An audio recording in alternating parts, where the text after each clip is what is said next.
And the nice thing about the follicular unit transplants, there's no scar. I mean, these harvest areas in the back part of your scalp are tiny little 2 to 3 millimeter punches.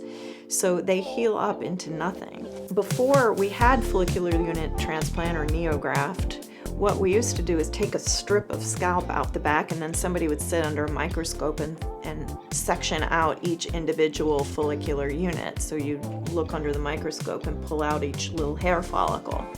And then they figured out you could just take the hair follicles out directly, and that means you don't have a linear scar. So the very most old-fashioned hair transplants looked like dolls' heads, like the plugs.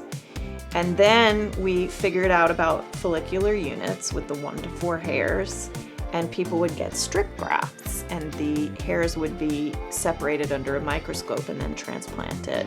But then you'd have a linear scar in the back.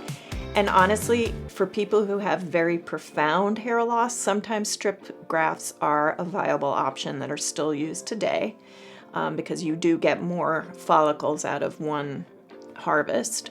But now that we can do it 1 follicular unit at a time, it's basically a scarless procedure.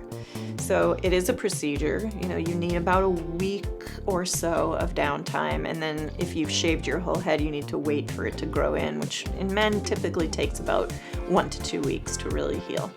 But it's generally a pretty well-tolerated procedure, and with such huge gratification that, a week out of your life, it's worth it.